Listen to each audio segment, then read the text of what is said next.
Field marshal Asim Munir तीसरी बार दौड़े दौड़े तेहरान गए, हर कारे की तरह अमेरिका का संदेश लेकर, लेकिन अपना सब मुंह लेकर लौट कर आए, क्योंकि ईरान ने उनके मुंह पर कह दिया कि आप दुश्मनी खत्म कराने आए कह रहे हैं क्योंकि पाकिस्तान जो है वो कुछ सफाइयां भी देता जा रहा है कि जी जो जनरल आसिम मुनीर साहब जो है ईरान के विजिट पर हैं, तो जी ट्रम्प का कोई मैसेज लेकर नहीं जा रहे, उनका विजिट एक अलग है, जबकि जाने से पहले उन्होंने ट्रम्प से बात की है।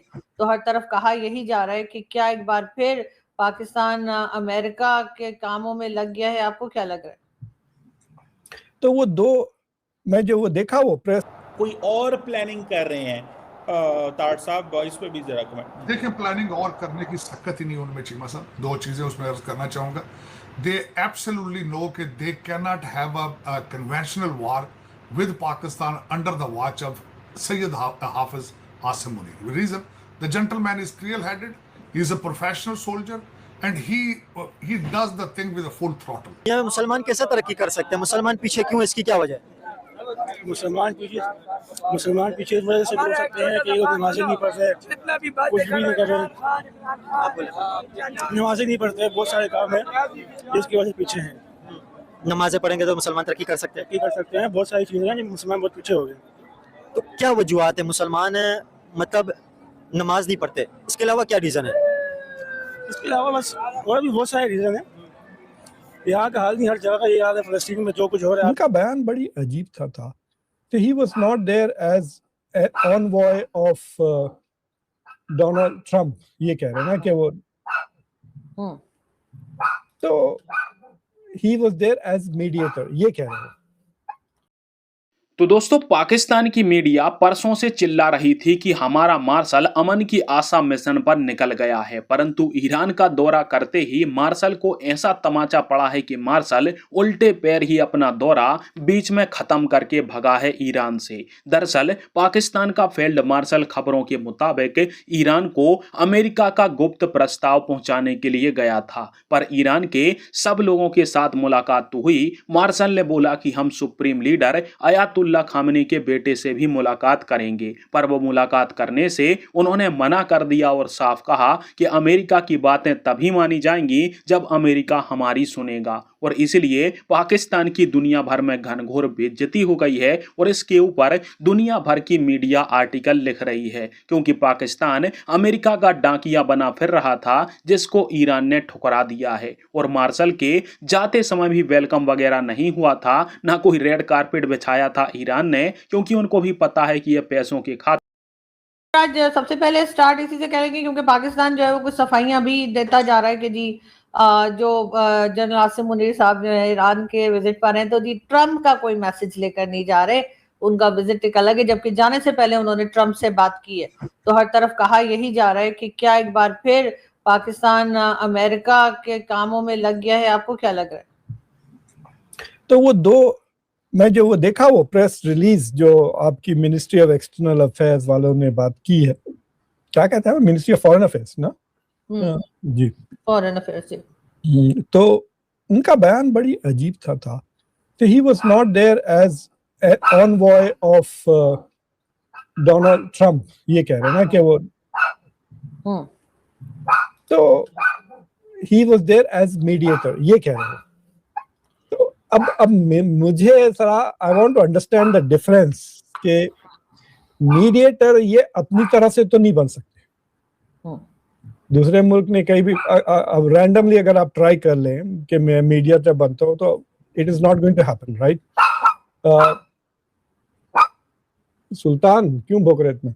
तो मैंने क्या किया, आप क्या वो मैसेज मिले बाद मैं जाके चेक किया, तो 2026 में 3 बार जा चुके हैं आसिम मुनीर तेहरान, और एक बार भी वॉशिंगटन नहीं आए। तो how is he a mediator when there is such imbalance? तो वो ट्रम्प से फोन पे बात करते हैं और फिर ईरान जाके पर्सनली मिलते हैं। क्या ईरान में फोन नहीं है क्या? so there is an imbalance, right? और वो imbalance is not the other way around कि वो 3 बार वॉशिंगटन आए ट्रम्प को समझाने के लिए। So the reason why he is going personally is कि आप उनको समझा रहे हैं कि नहीं, मान लो, हॉर्मुज़ खोल दो, ये कर दो, ये आपके लिए बेहतरी है वगैरह।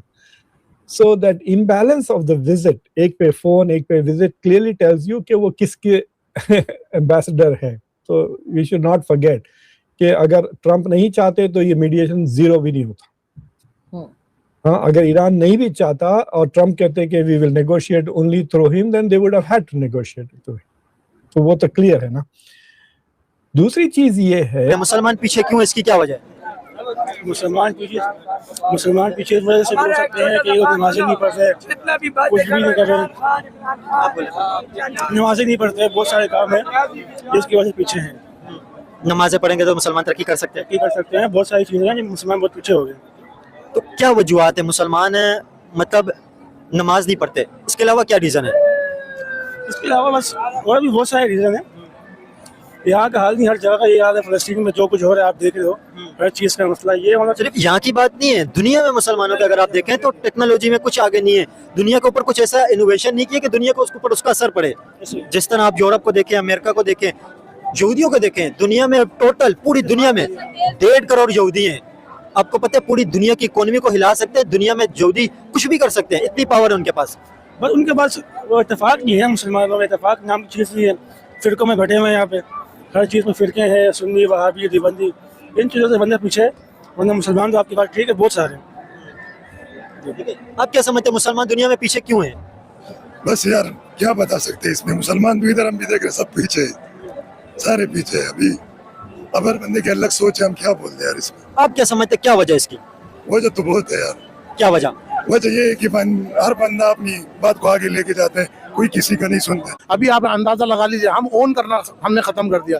अभी आप अंदाजा, हम एक टॉफी खाएंगे, उसका रैपर उठा के फेंक देंगे. बच्चे की तरबियत नहीं कर रहा है कि बेटा इसे डस्टबिन में डालना चाहिए. हम ओन नहीं करते. हम अपने शहर को, अपनी गली को ओन नहीं करते. गली के अंदर कचरा पड़ा हुआ है, गली सब कुछ गवर्नमेंट नहीं करना है, सब कुछ गवर्नमेंट ने करना है. तो फिर सिविक सेंस खुद भी तो कुछ सीखना चाहिए. चीज होती है ना. अब हम अभी आप कैमरा घुमा के चारों तरफ देख सकते हैं कि क्या हालात है. इंतजामिया लगेगी, उसके बाद लाखों रुपए खर्च होंगे. ये फॉरेन कंट्रीज के अंदर भी आपके मामला चलते हैं. फॉरेन कंट्रीज के अंदर भी जुलूस चल रहे होते हैं.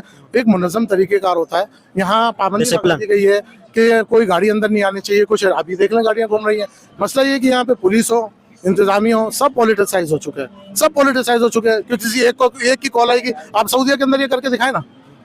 ये जो आसिम मुनीर ने मुस्तफा कमाल को वफाकी वजीर सेहत बनाया हुआ है, ये सिर्फ एक अक्कासी करता है इन हुक्मरानों के दिमागों की, सोच की, कि ये अवाम को किस तरह भेड़ बकरियां समझते हैं, कीड़े मकोड़े समझते हैं. और जिस तकबुराना और अंदाज से ये बोला है, जिस तरह इसने तजलील की है लोगों की, बस ये आप समझ लें कि ये सोच, ये माइंडसेट है आज के हुक्मरानों का.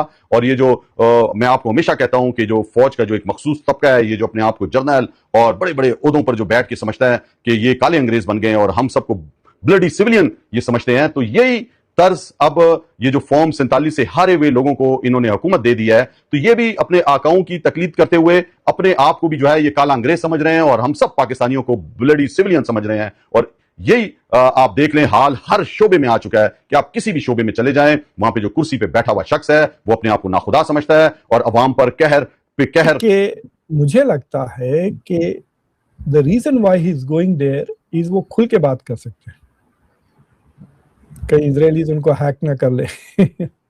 सर नजदीक भी है ना, बॉर्डर लगा हुआ है, तो जाना शायद आसान होगा अमेरिका के मुकाबले. आई थिंक ये जो ट्रिप थी उनकी, this was specially to brief them about the Mecca defence pact. ये कहकर ठीक है ट्रम्प के पास है ऑफर्स, क्योंकि he has come back with no offer, right.